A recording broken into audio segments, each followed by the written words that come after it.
Good afternoon everyone. आज हमारे साथ हमारे दो छात्र यूकेपीएससी एपीओ 2022 के अंदर जिनका सिलेक्शन हुआ है, आशीष बोहरा और मिस्टर गौरव अग्रवाल आपके सामने हैं। आपके साथ डिस्कशन करेंगे, आपको मोटिवेट करेंगे कि कैसे यूकेपीएससी एपीओ एग्जाम के अंदर उसको क्रैक किया जाता है। Not only UKPSC APO exam, मगर एक पब्लिक सर्विस कमीशन, चाहे वो जुडिशियल सर्विस ऑफिसर हो या आप कोई भी एग्जाम दे रहे हो, उसमें सफलता पाने का क्या मूल मंत्र है। आज हमारे ये दोनों कैंडिडेट हमारे साथ अपने एक्सपीरियंस को शेयर करेंगे, आपके साथ शेयर करेंगे। इस चीज को हम आज डिस्कस करेंगे। चलिए हम दोनों कैंडिडेट्स को एक एक करके अपने मंच पर आमंत्रित करते हैं। आशीष जी प्लीज आइए, आपका स्वागत है दून लॉ मेंटर के मंच पर।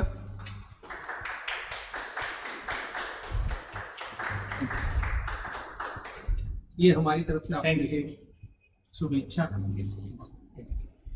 गौरव जी प्लीज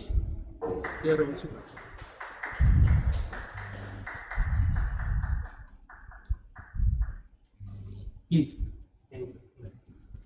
अब मैं दोनों हमारे जो कैंडिडेट्स हैं उनसे एक एक करके गुजारिश करूंगा कि वो दोनों लो मेंटर के मंच पर आकर कुछ शब्द कहें। गौरव जी प्लीज आके अपना experience share. Thank you, Ashish sir, for inviting me, for sharing my experience. I have done my LLB in 2016 from Delhi University. After that, I was preparing for many exams, but I could not get success because my efforts were not complete.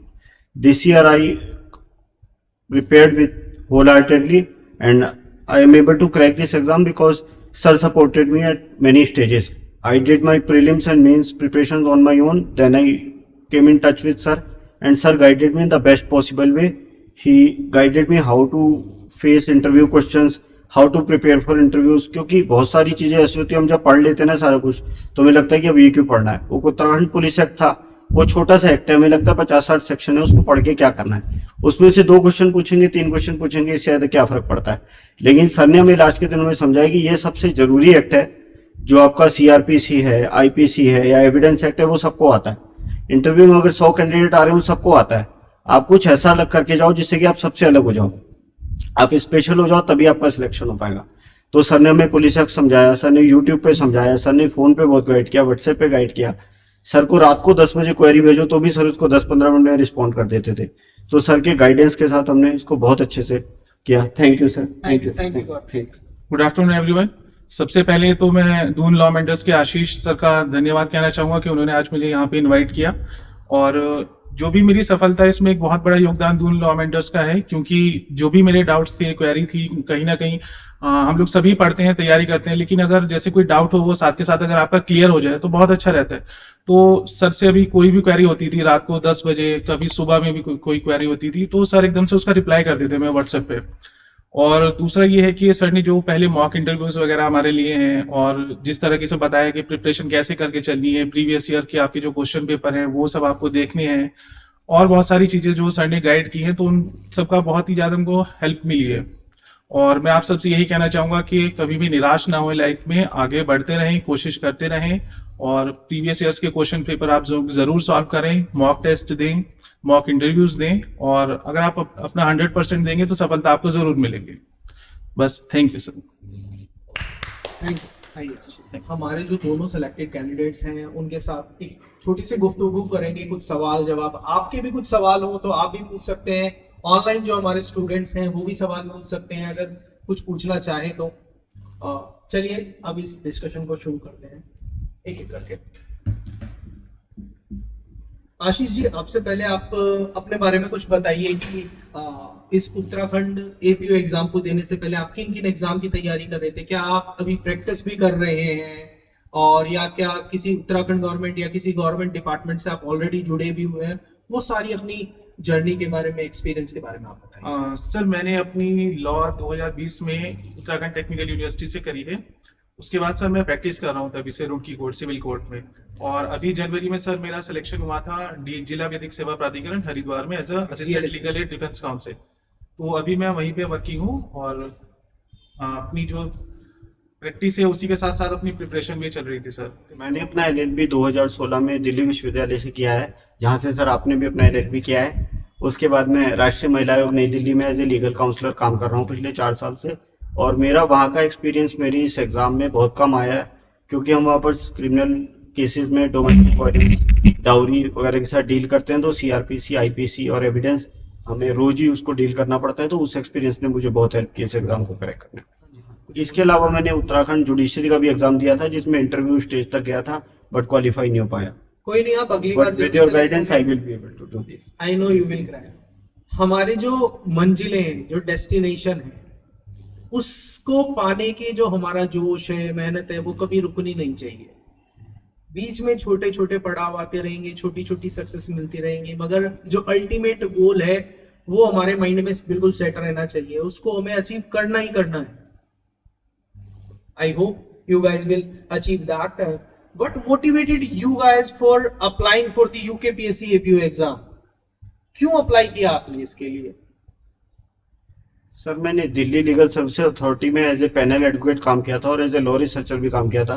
तब मैं देखता था कि panel advocates को ये chance मिलता है कि बहुत सारे केसेस वो कर पाते हैं। अगर कोई प्राइवेट प्रैक्टिस करता है तो इतने सारे केसेस नहीं मिलते, उसे सीखने को भी नहीं मिलता। लेकिन डीएलएससी के पैनल पे बहुत सारे केसेस थे, मिल जाते हैं, और एपीओ पर तो हमें सैकड़ों तरह के केसेस रोज करने को मिलते हैं। तो इसने मुझे मोटिवेट किया कि अगर मैं एपीओ का एग्जाम दूं और एपीओ में सेलेक्ट हो जाऊं तो मैं बहुत सारी चीजें प्रैक्टिकल सीख सकता हूँ। सर हमेशा से ही मेरा सपना था कि मैं सिविल सर्विसेज में जाऊं और गवर्नमेंट जॉब में जाऊं, और इसके लिए सर जब ये उत्तराखंड एपीओ की वैकेंसी निकली तो मैंने फॉर्म भरा। उसके बाद सर मैं रेगुलर प्रैक्टिस में भी था और प्रिपरेशन भी चल रही थी साथ ही साथ मेरी। इसमें सर बेनिफिट ये है कि आप लोगों की हेल्प कर सकते हो, और जो बहुत से लोग ऐसे हैं जिनको न्याय नहीं मिल पाता तो उनको न्याय दिलवाया जा सके। सर आपकी क्या स्ट्रैटेजी रही थी इस एग्जाम को शुरू से, जो आपका, चाहे वो प्रीलिम्स के लिए स्ट्रैटेजी है, चाहे मेंस एग्जामिनेशन के लिए स्ट्रैटेजी है, चाहे इंटरव्यू के लिए, क्योंकि ये एग्जाम अब 2023 के अंदर फिर से मान के चल रहे हैं कि अब फिर से बम्पर वैकेंसी आने वाली है, तो उन कैंडिडेट्स के लिए जो इस एग्जाम में अपीयर होने वाले हैं, आप अपनी अगर स्ट्रैटेजी शेयर करेंगे तो बहुत अच्छा रहेगा। लॉ रिलेटेड किसी भी एग्जाम को क्रैक करने के लिए, चाहे वो जुडिशरी हो, एपीओ हो, लॉ ऑफिसर हो, लीगल असिस्टेंट हो, या बैंक का प्रोबेशनरी ऑफिसर हो, कुछ भी हो, तो सबसे पहले हमें देखना होता है कि उसका सिलेबस क्या है। उसी सिलेबस पर फोकस होकर हमें पढ़ना होता है, और सबसे जरूरी होता है कि बेयर एक्ट को देखना, क्योंकि कितनी भी बड़ी बुक हो, कितना भी बड़ा जजमेंट हो, कितनी भी बड़ी थीसिस हो, कुछ भी हो, बेयर एक्ट से बाहर कुछ नहीं है। अगर हम बेयर एक्ट को अच्छे से पढ़ लें, उस पर कमांड ले लें, हमें एक एक सेक्शन पता होना चाहिए, हमें बेयर एक्ट की जरूरत नहीं होनी चाहिए हमारे हाथ में। हमें पता होना चाहिए पहले सेक्शन के बाद दूसरा है, दूसरे के बाद तीसरा है, तीसरे के बाद चौथा है। वो चारों हैं तो इस सीरियल में क्यों है, ये ऊपर क्यों नहीं है, नीचे क्यों नहीं है, उसका लॉजिक क्या है। और सबसे पहले हमें पता होना चाहिए कि आईपीसी आई क्यों, सीआरपीसी आई क्यों, एविडेंस आया क्यों। अगर हम ये चीज समझ लेंगे जिस दिन बेयर एक्ट में, उस दिन कोई भी एग्जाम पढ़ा नहीं है हमारे लिए, हम उसको आराम से क्रैक कर सकते हैं। कैसे तैयारी कर रहे थे, क्या पर्टिकुलर स्ट्रेटजी अपनाई आपने along with the bare act? जैसे करंट अफेयर्स भी आते हैं या और भी पोर्शंस हैं? कोई भी एग्जाम हो उसमें हम देखते हैं कि हमारे लॉ फील्ड का एग्जाम है, उसी लीगल एग्जाम है, लेकिन ऐसा नहीं होता। जैसे यूकेपीएससी एपीओ में 4 पेपर होते हैं 100 नंबर के, उसमें से 100 नंबर का हिंदी का पेपर होता है, 100 नंबर का जीके का और वैसे पेपर होता है, और 200 नंबर का लॉ होता है। तो जितना वेटेज लॉ का है उतना दूसरे सब्जेक्ट का भी, हमें उनको इग्नोर नहीं करना, उन पे ज्यादा फोकस करना है। क्योंकि जैसे सर ने अपनी क्लासेस में भी बताते हैं कि लॉ तो सबको आता है, सीपीसी, सीआरपीसी, आईपीसी, एविडेंस सबको आता है, लेकिन तुम्हें कुछ अलग करना है। तो जो अलग सब्जेक्ट है, जो लीग से हटके, उन पर फोकस करो। जो as far as UKPSC APO का एग्जाम था, इसके अंदर हमारे साथ लगभग 20 कैंडिडेट जुड़े हुए थे इंटरव्यू की स्टेज पे। सबके फर्स्ट मॉक इंटरव्यू लेते ही हमें एक चीज पता चली थी कि CrPC, IPC, evidence, total 4 subject है लॉ के, और एक है उत्तराखंड पुलिस एक्ट। 3 लॉ के अंदर कुछ पूछ लो 90% स्टूडेंट बता दे रहा है, हर बात का जवाब दे रहा है। कहां फंस रहा है? Uttarakhand police act. तो सिर्फ वो एक ऐसा लॉ था, जैसे ही मेरा फर्स्ट इंटरेक्शन इनके साथ हुआ और आगे हमारी चीजें बढ़ी, तो मैं बोलता गया इनको, आपको फोकस करना है उत्तराखंड पुलिस एक्ट पर। यही वो चीज है जो आपको सिलेक्शन करेगी, क्योंकि आपकी वो चीज स्ट्रॉन्ग होनी चाहिए जो बाकी कैंडिडेट्स की वीक है। तभी आप, क्योंकि इंटरव्यू के लिए जब आप अपीयर हो रहे थे तो मेन से सेलेक्ट हुए थे 1:3 रेशियो में आपके कैंडिडेट सेलेक्ट हुए थे। एक सीट पर 3 कैंडिडेट अपीयर हो रहे थे। आपको मौका कब मिलेगा? जब 2 लोग हटेंगे, उनसे कुछ अलग करोगे, तभी आपका सिलेक्शन होगा। वैसे भी जब हम बोलते हैं कि क्या इंटरव्यू क्या है और फाइनल सिलेक्शन क्या है, इंटरव्यू एक विधा है, एक परीक्षण है किसके? आपके व्यक्तित्व का। और सिर्फ आपकी नॉलेज नहीं देखी जाती किसी भी एग्जाम में। आई होप जब आप इंटरव्यूअर के सामने अपीयर हुए तो आपसे कुछ सवाल पूछा, आपने उस मोमेंट पर कैसे रिएक्ट किया? ये जरूरी नहीं है कि आपको हर चीज का जवाब ठीक ही देना है। ऑब्वियस है कि आप एक दो सवाल का गलत जवाब भी दे सकते हैं, मगर आप उसको हम्बली मना कीजिए। कैसे मना कर रहे हैं ये भी बहुत इंपॉर्टेंट करता है। और मेंस, जहां तक प्रीलिम्स की एग्जाम की बात है, वो आपका OMR based objective type question होते हैं, तो उसको अटेम्प्ट करने की अलग स्ट्रेटजी है। मेंस में आपके किस तरीके से सवाल आते हैं, ठीक है, आप लैंग्वेज पेपर को मिस नहीं कर सकते। आपको वो सारी चीजों को इकट्ठा करके लेके चलना होता है, तभी आप फाइनल डेस्टिनेशन की तरफ चलते हैं। आशीष जी, आप बताइएगा कि आपकी क्या स्ट्रेटेजी थी, आपने कैसे सारी चीजों को मैनेज किया? सर मेरी स्ट्रेटेजी ये थी कि मैं डेली 100 MCQ करता था और 2 मेंस के क्वेश्चन आंसर राइटिंग की प्रैक्टिस करता था सर डेली। जिस दिन से नोटिफिकेशन आउट हुआ था उसी टाइम से लग गए थे? हाँ, मैं उसी टाइम से लग गया था सर। 100 क्वेश्चन डेली MCQ और 2 मेंस मेंस के आंसर राइटिंग। तो ये जो बात आशीष जी ने बताई, ये बहुत अच्छी बात है कि आपकी मेंस की तैयारी प्री के साथ साथ ही आप अपनी मेंस की तैयारी भी स्टार्ट कर दें। आपको नोटिफिकेशन आने का इंतजार नहीं नहीं करना करना है, क्योंकि क्योंकि नोटिफिकेशन मेंस की तैयारी आपकी तुरंत नहीं होती है, जैसा आशीष जी भी बता रहे हैं। मेंस की तैयारी के लिए फिर आपको इतना टाइम नहीं मिल पाएगा कि आप सारे सब्जेक्ट कवर कर सकें, क्योंकि अब निश्चित टाइम में आपको आंसर लिखना है, उसमें वर्ड लिमिट्स भी हैं, सारी चीजें आपको देखनी है, फिर साथ में लैंग्वेज भी है, GS पार्ट भी करना है, तो बहुत सारी चीजें होती हैं, तो उसकी प्रिपरेशन आप पहले से ही करके रखें। जो अगला सवाल है वो इतना इंपॉर्टेंट है क्योंकि वो टाइम मैनेजमेंट से रिलेटेड है। जैसे अभी गौरव जी ने बताया कि ये नेशनल कमीशन ऑफ वुमेन के साथ जुड़े हुए थे, उनके साथ फुल टाइम काम कर रहे थे एज अ लीगल काउंसिल। उसी तरह हमारे आशीष जी भी DLSA के साथ काम कर रहे थे। तो आप लोग कंपटीशन की तैयारी को, टाइम को कैसे मैनेज कर रहे थे? सर उसके लिए हमें अपने दिन को 2 पार्ट्स में डिवाइड करना पड़ता है। एक तो हम सुबह जल्दी उठ के 2-3 घंटे पढ़ सकते हैं, फिर दिन में अपना ऑफिस जा सकते हैं, अपना काम कर सकते हैं। वहां पर भी अपना काम शांत होकर करना, में इतना स्ट्रेस नहीं लेना कि हम शाम को घर जाकर कुछ ना कर पाए। 2-3 घंटे हम सुबह पढ़ते थे, उसके बाद ऑफिस जाते थे, फिर ऑफिस से आके डिनर वगैरह करके 2-3 घंटे पढ़ लेते थे। तो दिन को 2 पार्ट्स में डिवाइड करके आराम से मैनेज किया जा सकता है। सर मेरे से एक्चुअली सुबह जल्दी नहीं उठा जाता है, तो उससे मेरी प्रॉब्लम है। तो मैं ऐसे ही करता था कि जैसे शाम को 5 बजे ऑफिस से आए, उसके बाद 1-2 घंटा रेस्ट किया और फिर मैं लेट नाइट पढ़ता था, मतलब वही 12-1-2 बजे तक पढ़ता था। तो दोनों कैंडिडेट की बात से हमारे सामने एक ये कि आप एक फिक्स क्राइटेरिया सब कैंडिडेट के लिए नहीं फिक्स हो सकता, फिट हो सकता। आपकी जैसी बॉडी है, आपका जो रूटीन बन सकता है, जिसमें आप कंफर्टेबल हो, वो रूटीन अपनाइए। आप सुबह पढ़ सकते हैं, सुबह पढ़िए, शाम को पढ़ सकते हैं, लेट नाइट पढ़िए। मैं अपना खुद बताता हूँ, जब हम तैयारी करते थे, मेरे घर वाले चाहे मुझसे इस चीज के लिए तंग थे, मैं 4 बजे सुबह उठ नहीं सकता, 4 बजे तक पढ़ सकता। बिल्कुल सर, मेरे साथ भी एक टाइम ऐसा था। और अब आगे ये आपका कोई सवाल है तो पूछ लीजिए। हाँ सर, जैसे आप लोगों ने मेंस की तैयारी की थी, जो आप लोगों ने तैयारी शुरू की थी, तो आप लोगों ने मेंस को कैसे फोकस किया था सर कि कितने नंबर के क्वेश्चन आएंगे, मुझे इस हिसाब से आंसर फ्रेम करना है, या फिर मेरी हैंड राइटिंग कहीं आगे जा जाके खराब हो रही है तो उसको कैसे मैनेज करना है, कितना स्पेस देना है, कैसे अपनी कॉपी प्रेजेंटेबल रखनी है, क्योंकि जो एग्जामिनर चेक भी करता है वो कॉपी भी आपकी देखता है ना, जब किसी ने प्रेजेंट की है, तो वहाँ पर की क्या स्ट्रैटेजी? इसमें सबसे पहले तो इम्पोर्टेंट आपका टाइम मैनेजमेंट है, क्योंकि क्वेश्चंस इतने सारे होते हैं, टाइम 3 घंटे का ही होता है। आपको हर क्वेश्चन अटेम्प्ट करना है, ऐसा नहीं है एक क्वेश्चन को आपने 10 पेज में लिख दिया और वो बहुत अच्छे से आपने आंसर किया है, दूसरे क्वेश्चन को आपने एक ही पेज में खत्म कर दिया, उसको आप पूरा टाइम नहीं दे पा रहे हो। तो हर क्वेश्चन को मतलब एक वर्ड लिमिट होनी चाहिए, टाइम मैनेजमेंट सही होना चाहिए, और इसके लिए जैसे जैसे आप आंसर राइटिंग प्रैक्टिस करेंगे, धीरे धीरे वो चीज आपके अंदर आती जाएगी। और प्रीवियस ईयर्स के जितने क्वेश्चंस पेपर हैं वो आपको इजीली मार्केट में अवेलेबल हो जाएंगे, नेट पे मिल जाएंगे, तो वो लीजिए, आप उनको सॉल्व करके देखिए, घड़ी में टाइम देखिए कि मुझे इतने 3 घंटे में इसको सॉल्व करना है। और जहां तक प्रीवियस ईयर पेपर की आशीष जी ने बात की, आपको प्रीवियस ईयर पेपर, चाहे वो जुडिशरी के APO एग्जाम, किसी भी प्रीवियस ईयर पेपर, चाहे प्री के हो मेंस के हो, आपको मार्केट से खरीदने की जरूरत नहीं है। दून लॉ मेंटर ऐप को डाउनलोड कर लीजिए, आपको वहां से बिल्कुल फ्री में वो सारे paper, previous year paper judiciary के, APO के फ्री में मिल रहे हैं, whether you are joining Doon law mentor और नॉट। आप फ्री में एक ही जगह पर, एक पेज पर आपको हर स्टेट के well organise previous year paper मिल जाएंगे, आप वहां से डाउनलोड कर सकते हैं। अगला जो सवाल है वो ये है कि पूरे इस APO एग्जाम के प्रोसेस में जो इसका सिलेबस था, इसके अंदर सबसे डिफिकल्ट पोर्शन या जिस ऐसा कौन सा सब्जेक्ट था या पार्ट था जिसमें आपको लगा कि मुझे कुछ काफी ज्यादा मेहनत करनी पड़ेगी, मशक्कत करनी पड़ेगी, और आपने उस चीज को कैसे डील किया, कैसे मैनेज किया? सबसे मुश्किल इसमें था उत्तराखंड पुलिस एक्ट और करंट अफेयर्स, हम्म। क्योंकि मैंने अपना एलएलबी दिल्ली से किया है और काम भी वहीं किया है, तो मेरा उत्तराखंड पुलिस एक्ट से कहीं तक कोई लिंक नहीं था। तो सीआरपीसी आईपीसी इतने बड़े बड़े एक्ट है, लेकिन वो सिंपल लगते हैं क्योंकि हमने कहीं ना कहीं डेली लाइफ में देखते हैं या सुनते हैं उसको कि क्राइम हो गया, या हमने वो टीवी सीरियल देखे हैं क्राइम रिलेटेड, या सीआरपीसी आईपीसी एविडेंस तो हम कहीं ना कहीं कर, लेकिन उत्तराखंड पुलिस एक छोटा सा एक्ट है, उसमें कुछ भी नहीं है, लेकिन वो बहुत टफ लगता है कि इसको शुरू कहाँ से करना है, खत्म कहाँ से करना है। तो तब हमें गाइड की जरूरत होती है कि कोई हमें थोड़ा सा पढ़ा दे तो फिर हम आगे तो कर लेंगे। हम लो स्टूडेंट है, हमें सब आता है, लेकिन हम थोड़ा सा को पढ़ा दे फिर हम आगे निकल जाता है। तो इसलिए सर की क्लासेस देख के और बाकी चीजें करके उत्तराखंड पुलिस एक्ट को हमने कवर किया। वो एक फोबिया हो जाता है कि ये कैसे होगा, ये 100 नंबर का आएगा कैसे होगा।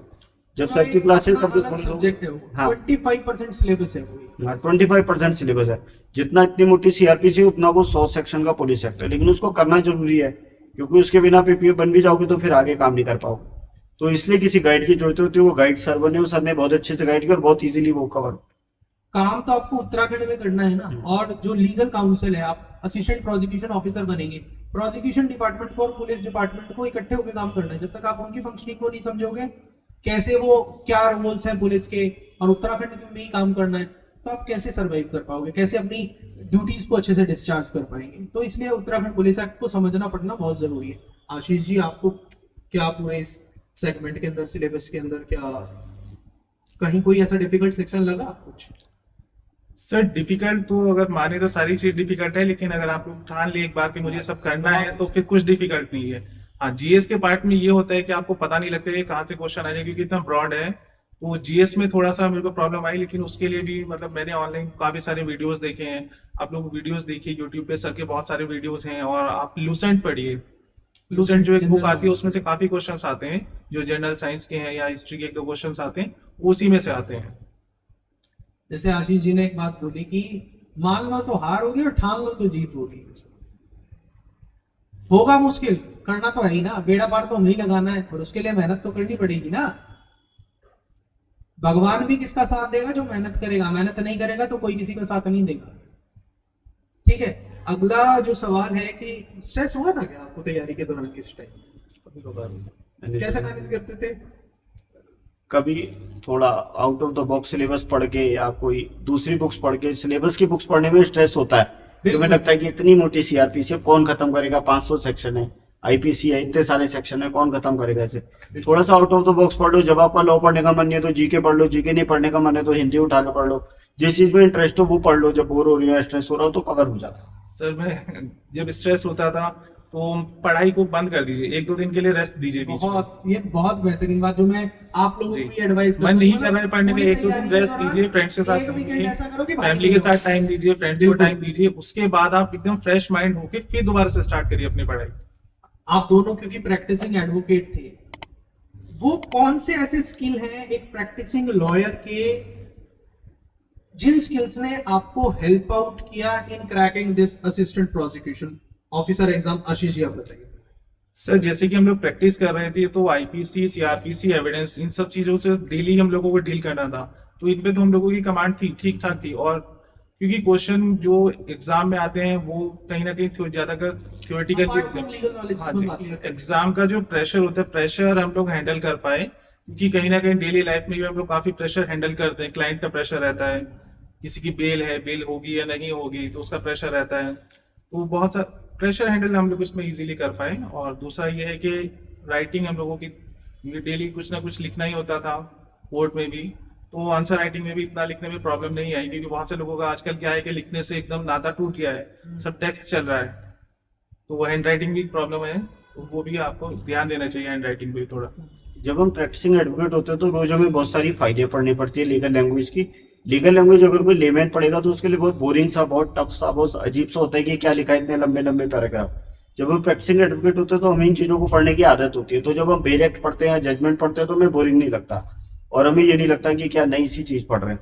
तो प्रैक्टिसिंग एडवोकेट उनके ये फायदे की जो हम डेली रूटीन में पढ़ते थे वही हमें एग्जाम के लिए भी पढ़ना था, तो उसका हमें फायदा मिल जाता है। रिसेंट जजमेंट, Recent judgment पढ़ना। लैंडमार्क जजमेंट्स, ये सारी आपको कई बार कई ऐसी चीज होती है जो जजमेंट हमें नहीं पता, लेकिन जज साहब कोर्ट में उसको कोट कर देते हैं तो हमें हो जाता है कि पढ़ के जाओ ये क्या चीज है, तो वो एग्जाम में भी काम आता है। एविडेंस के बहुत सारे रूल्स हैं जो कोर्ट में जजेस हमें बता देते हैं।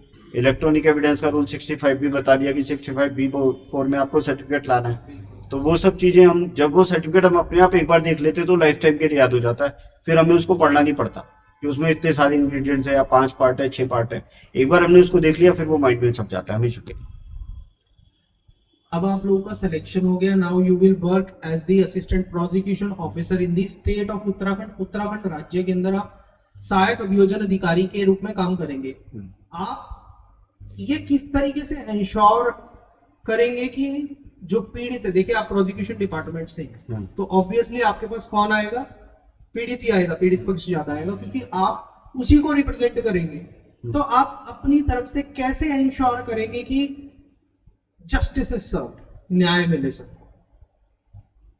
चाहे जुडिशियल ऑफिसर हो या प्रोसिक्यूशन ऑफिसर हो, उसमें सबसे बड़ी बात होनी चाहिए कि उसमें पेशेंस होना चाहिए सुनने के लिए। जब कोई आपके पास अपनी प्रॉब्लम लेके आता है तो उसको आपसे न्याय नहीं चाहिए होता, नहीं आप उसको दे सकते हैं, आप सिर्फ इंश्योर कर सकते हैं। अगर आप उसकी बात को सुन लेंगे ध्यान से तो 90% सेटिस्फाई वही हो जाएगा, क्योंकि वो आपके पास आएगा और उसके बाद उसको जस्टिस तो पूरे प्रोसेस के बाद 2 या 3 साल बाद मिलेगा। लेकिन अब उसकी बात को 10-15 मिनट 20 मिनट लगा के पेशेंस से सुन ले, वो बकवास भी करेगा, काम की बात भी बताएगा, आपको एविडेंस के बारे में बताएगा, फैक्ट्स भी बताएगा और कई बार अपनी फैमिली हिस्ट्री भी सुनाने लग जाएगा। लेकिन आपको सब कुछ सुनना है, आपने जब उसकी बात को सुन लिया तो 90% वही सेटिस्फाई हो जाए। सर इसमें ऐसे मतलब सबसे पहले तो जो भी आपके पास विक्टिम आता है, पीड़ित आता है, तो आप उसकी बात सुनिए, उसको समझिए और सबसे पहले उसको इंश्योर कीजिए कि आपको डरने की जरूरत नहीं है, कानून हमेशा जो है आपको साथ देगा। और दूसरी बात ये है कि जो भी पुलिस एविडेंस इकट्ठा करेगी, कलेक्ट करेगी, हम लोगों का काम ये है कि उसको कोर्ट के सामने रिप्रेजेंट करना। तो हम लोग अपनी ड्यूटी अच्छे से करेंगे, वो सारे जो एविडेंस है जो पुलिस इकट्ठा करके ला रही है उनको कोर्ट के सामने अच्छे से रिप्रेजेंट करें। आप लोगों का क्या एडवाइस है जो स्टूडेंट इस साल अपीयर होने वाले हैं एपीओ एग्जाम में, उनको सिर्फ एक लाइन का अपना सक्सेस मंत्र शेयर करेंगे? जो एपीओ एग्जाम इस बार अपीयर होने वाले हैं, एपीओ स्पेसिफिक मैं बताता हूँ, जो आपका जीएस और हिंदी है उसमें बहुत अच्छे मार्क्स आते हैं और मेरिट उन्हीं से बनती है। लॉ सब्जेक्ट में अगर मेरे 60 हैं तो इनके भी 60 मार्क्स आएंगे, मेरे 65 आएंगे, इनके 62 आ जाएंगे, इनके 4 मार्क्स ज्यादा आ जाएंगे। लेकिन मेरिट आपकी जीके और हिंदी से बनेगी, तो जीके और हिंदी पे आज से ही फोकस शुरू कर दीजिए। और ये ऐसे सब्जेक्ट है कि आप उसे 15-20 दिन में, महीने भर भी नहीं कर सकते, वो आप रेगुलर करेंगे तभी कर पाएंगे। ये एडिशनल सब्जेक्ट वही वाली वजह से उत्तराखंड पुलिस एक्ट पर लागू होती है, उसी तरह ये लैंग्वेज पेपर पर और हमारे करंट अफेयर जीएस वगैरह पर भी लागू होती है। लॉ स्टूडेंट हमारी सबसे बड़ी बात क्या है कि हम लॉ पर ज्यादा फोकस होते हैं, दूसरी चीजों पर नहीं होते, चाहे वो करंट अफेयर है, लैंग्वेज है। मगर अगर आप उसको अपनी तैयारी के अंदर स्टार्टिंग फेज से ही थोड़ा थोड़ा इनकॉर्पोरेट करके रखेंगे तो आपको बाद में दिक्कत नहीं आएगी और उसी वजह से आपको एज भी मिलेगी। मेरा ये कहना है कि आप लोग ना जीएस पार्ट को हल्के में ना लें और अपनी एक ऐसी स्ट्रेटेजी बनाएं कि लॉ तो आपको पढ़ना ही पढ़ना है, लेकिन साथ में आधा घंटा डेली जीएस को दीजिए, न्यूज़पेपर पढ़िए और ऑनलाइन बहुत सारे ऐप्स हैं वो देखिए, सर बहुत सारे जीएस के बारे में बताते रहते हैं वो देखिए आप लोग। तो जीएस के लिए एक अलग से बुक बना लीजिए, कोई रजिस्टर, कॉपी, डायरी कुछ भी बना लीजिए, उसमें डेली का जो भी करंट अफेयर्स आप न्यूज़पेपर में पढ़ते हैं, क्योंकि आप अगर लास्ट टाइम में कोई बुक भी खरीदेंगे जीएस की तो उसमें सारा जीएस इंक्लूड नहीं हो पाएगा और ये आपको पता नहीं होगा कि एग्जामिनर क्वेश्चन कहाँ से पूछ ले जीएस में। तो आप अगर डेली उसके नोट्स बनाते रहेंगे, जो भी डेली डे बाय डे घटना हो रही है उनके बारे में आप लिखते रहेंगे तो आपको बहुत हेल्पफुल रहेगा वो। कोई सवाल है आप लोगों का? कोई सवाल है? कभी सेल्फ डाउट बहुत तैयारी करते हो कि बहुत ज्यादा हो रहा है, बर्डन बहुत ज्यादा हो रहा है, जॉब भी कर रहे हो, जैसे आप सब जॉब में भी जी over period of time lethargic हो जाता है पूरा रूटीन से, डेली आईपीसी पढ़ रहे हैं, सीआईपीसी पढ़ रहे हैं, सेल्फ डाउट भी आता है। हाँ बिल्कुल हो जाता है, एक्चुअली हम लोग भी इंसान है तो बिल्कुल होता है। वर्कलोड भी कई बार ऐसा होता है कि ऑफिस में बहुत लेट हो जाता है, नहीं डे ऐसा भी नहीं है कि हम लोग डेली ही पढ़ रहे हैं, डेली पढ़ने का टाइम भी नहीं मिल पाता कई बार, तो लेकिन उसको कवर आपको करना पड़ेगा कहीं ना कहीं। तो टाइम मैनेजमेंट बहुत जरूरी है और कभी ऐसा हो कि बहुत ज्यादा एक्टिव हो रहा है, बहुत ज्यादा बर्डन है, नहीं पढ़ पा रहे हैं तो 1-2 दिन का ब्रेक लीजिए और उसके बाद अपनी पढ़ाई कंटिन्यू कीजिए। लास्ट सवाल क्या, आपका एक्सपीरियंस जानना है कि आपको दून लॉ मेंटर के साथ जुड़कर, मेरे साथ जुड़कर कैसा लगा, आपका एक्सपीरियंस कैसा रहा? सर जैसे मैंने आपको बताया कि मेरा उत्तराखंड पुलिस एक्ट को मैंने पढ़ा था, मेंस के लिए बहुत अच्छा सा था, अच्छे से पढ़ा था मैंने, लिख के याद किया था, लेकिन वो फोबिया बन गया था कि उसको मैं दोबारा कैसे रिवाइज करूंगा। लास्ट के 10 दिन बचे थे इंटरव्यू में और मैंने उसको नहीं पढ़ा था, लेकिन जब सर की क्लासेस देखी और सर से 1-2 बार फोन पे बात हुई तो सर ने मोटिवेट किया और वो एक्ट भी मैं कर पाया। और मेरे इंटरव्यू में 12 क्वेश्चन सिर्फ पुलिस एक्ट से पूछे थे 12 सवाल समझ रहे हैं? और वो सारे क्वेश्चन वही थे जो सर क्लास में डायरेक्टली इनडायरेक्टली सर ने मुझसे पूछे थे। सर की लैंग्वेज और उनकी लैंग्वेज अलग हो सकती है, लेकिन क्वेश्चंस वही थे, उसी सेक्शन से थे, वही प्रोसीजर था जो सर ने पूछा था। पुलिस वालों की अपॉइंटमेंट कैसी होती है, उन्हें पनिशमेंट कैसे दे सकते हैं, थाने कितने होते हैं एक सर्कल में, या सीनियर मोस्ट ऑफिसर कौन होता है, कौन डीजीपी बन सकता है, पुलिस की पावर्स क्या है, एस्टेब्लिशमेंट कमेटी क्या होती है, ये सब सर ने पूछा था। और ये सब आप सर की क्लास से रिवाइंड करके देखेंगे तो आपको सब मिल जाएगा। तो सर ने मेरी बहुत हेल्प की और सर की वजह से ही मैं आज एपी हूँ। 12 सवाल सिर्फ पुलिस एक्ट से, 20 क्वेश्चन पूछे थे, उसमें से 12 पुलिस एक्ट। पहले दो टोटल कैंडिडेट्स के 4 दिन तक इंटरव्यू चले, ठीक है। फर्स्ट डे कैंडिडेट से इंटरव्यू के बाद मेरी भी बात होती थी, सर पुलिस एक्ट तो पूछा ही नहीं, पुलिस एक्ट तो पूछा ही नहीं। मेरे पास भी कैंडिडेट्स का फोन आता था, इनका भी आया कि सर पुलिस एक्ट नहीं पूछा जा रहा। मगर तुम्हारा किस दिन है? तीसरे चौथे दिन है, वेट करो, सिलेबस का पार्ट है वो। जरूर से पहले दिन कम पूछा गया, मगर लास्ट के 3rd 4th डे भरमार पूछी गई। सिर्फ पुलिस एक्ट पूछा गया, कुछ नहीं पूछा। जितने पैनल बैठ रहे थे मैक्सिमम थ्रस्ट उनका उसी एक्ट पर था। और केस लॉ बहुत मिस करते हैं student, landmark judgement, recent case laws. आपको बहुत सारी जजमेंट याद रखने की जरूरत नहीं है, आप सिर्फ एक स्पेसिफिक पॉइंट पर एक लैंडमार्क जजमेंट याद रख लो। जैसे हम हमेशा मर्डर की ऑफेंस की बात, क्योंकि लॉ स्टूडेंट्स को हमेशा आईपीसी फैसिनेट करता है, तो मर्डर की बात करेंगे। मर्डर में सेक्शन 300 का क्लॉज 3 है, उसके ऊपर सिर्फ एक लैंडमार्क जजमेंट है विरसा सिंह कि injury sufficient in the ordinary course of nature to cause death, और ये दोनों पार्ट को अलग अलग करके उसके ऊपर एक ही लैंडमार्क जजमेंट है। आप मर्डर के ऊपर 1000 जजमेंट लिख दो, इस केस में ये हेल्ड हुआ, इस केस में ये हेल्ड हुआ, कोई वैल्यू नहीं होती। आप लैंडमार्क जजमेंट उसी को जो है याद करो जिसकी आपको रीजनिंग भी पता है। एक लिखोगे ना, वही हीरा है, वही आपको एज देगा सिलेक्शन के अंदर। सर मेरा बहुत अच्छा एक्सपीरियंस रहा दून लॉ मेंटर्स के साथ। एक्चुअली मैंने अपनी जो स्टडी की है वो सेल्फ स्टडी की है, लेकिन इंटरव्यू के टाइम पे कहीं ना कहीं गाइडेंस की जरूरत होती है, एक मेंटर की जरूरत होती है। तो मैं यूट्यूब पे ऐसे वीडियो देख रहा था कुछ प्रीवियस ईयर कैंडिडेट्स के इंटरव्यू के, तो वहाँ पे मुझे पता लगा कि दून लॉ मेंटर्स के नाम से। तो फिर मैंने सर को यूट्यूब पे मैसेज डाला कि सर मैं अभी इंटरव्यू की प्रिपरेशन करना चाहता हूँ। मैंने मॉक इंटरव्यूज लिए और हम लोगों को बताया कि हमारी कहाँ कहाँ कमियाँ हैं, किस चीज़ पे हमें ज़्यादा फोकस करना है। तो सर का गाइडेंस बहुत ज़्यादा था, और इंटरव्यू के टाइम पे सर का जो इतना मतलब मेंटल सपोर्ट था हम लोगों को, तो बहुत मोटिवेशन रहा सर का, और उसी की वजह से हम लोग जो है आज मेरे को वो दिन याद है, आप शायद उस दिन सेशन में थे, यानी 31st नया साल हो रहा था, रात को 11:30 बजे से 12:30 बजे तक एक सेशन चला था इनका। वो उस दिन by coincidence Uttarakhand police act का ही सेशन चल रहा था। तो ये बहुत सारी चीजें हैं। तो आपको कोई और सवाल है तो आप पूछ लीजिए। हमारी शुभकामनाएं हमेशा आपके साथ हैं। मैं ये चाहता हूं कि आप अपने जिंदगी में इतने ऊंचे आयाम अटेन करें जिनकी कोई सीमा ही ना हो। Thank you sir. Thank you. Thank you. तो दोस्तों, आज आपने इंटरेक्ट किया यूकेपीएससी एपीओ एग्जाम में जो हमारे 2 छात्र सेलेक्ट हुए हैं उनसे इंटरेक्ट किया। आप अपना एक्सपीरियंस शेयर कीजिएगा